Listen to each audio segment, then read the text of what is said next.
Chers parents, je m'appelle Florence Oerhausen et je suis membre de la cellule d'orientation au lycée Edward Steichen.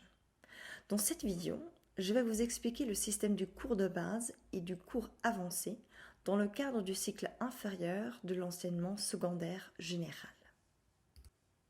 Votre enfant est en première année de lycée.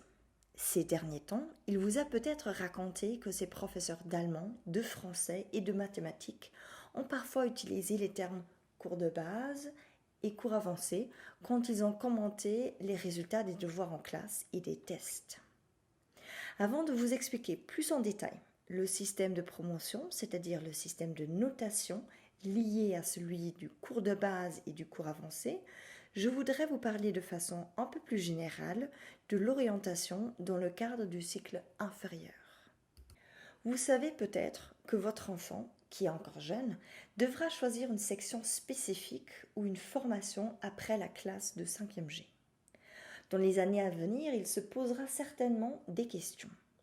Quels sont mes talents? Que voudrais-je faire comme métier? Et quelles sont les professions qui ont un avenir? C'est pour cette raison que nous pensons devoir, tous ensemble, en tant qu'élèves, enseignants et parents, trouver des réponses à ces questions importantes, en commençant par nous intéresser à la transition de la 7e à la 6e. Dans les lycées luxembourgeois, un groupe de personnes s'appelant cellule d'orientation a pour mission de planifier et de réaliser des activités qui accompagnent votre enfant sur son chemin vers l'avenir. Il nous importe beaucoup que chaque élève soit au centre de l'attention. Ses forces et talents, ses intérêts, mais aussi les défis que l'école lui pose sont pris en considération.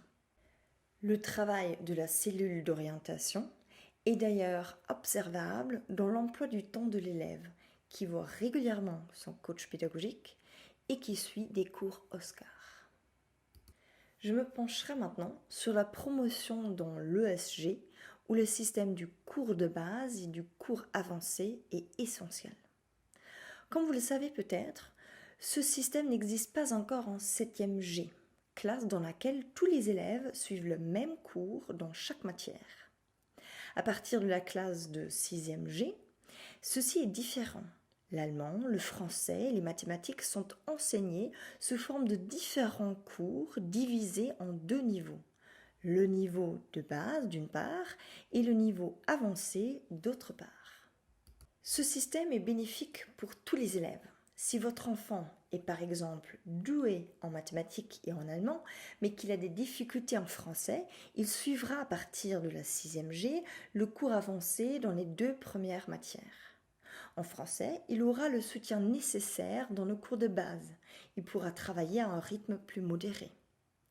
Malgré des lacunes dans une matière, votre enfant aura donc la possibilité de trouver sa voie.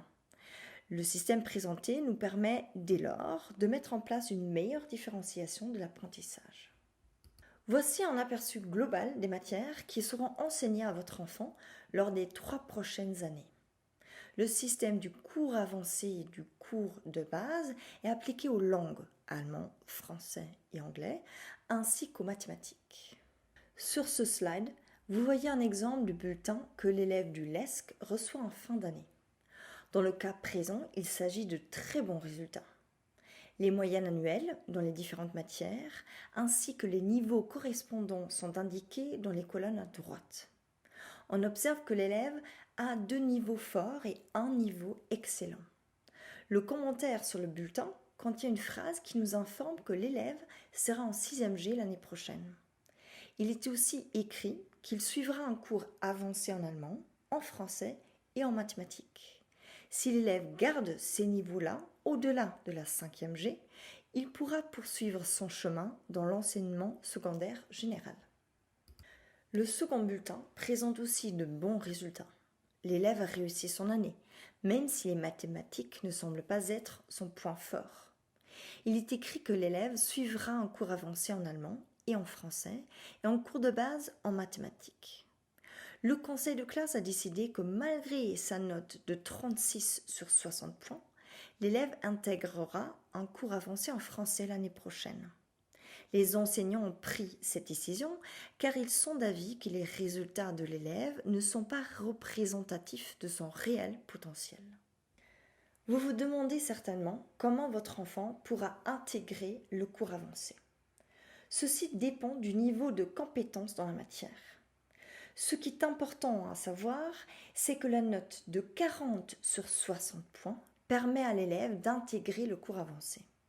Pourtant, il est aussi possible que le conseil de classe, c'est-à-dire tous les enseignants de la classe, ainsi que la direction, décident qu'un élève qui a bien travaillé pendant toute l'année, qui a participé à l'oral et qui a fait ses devoirs à domicile de manière sérieuse, passe au cours avancé tout en ayant une note de 37 sur 60 points. Ainsi, les efforts de l'élève qui avait des difficultés en début d'année et qui s'est ensuite beaucoup appliqué sont valorisés.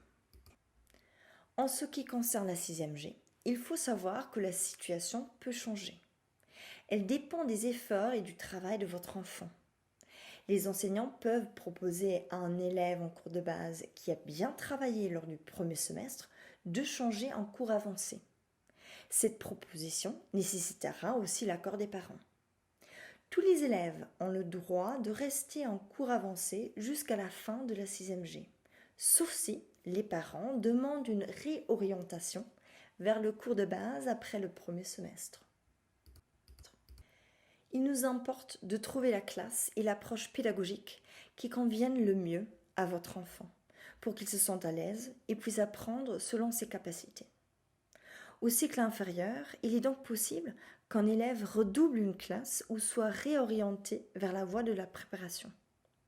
Si les résultats d'un élève sont excellents, une réorientation à l'enseignement classique peut également être envisagée. À la fin de la 5e G, ces réflexions seront importantes pour tous les élèves.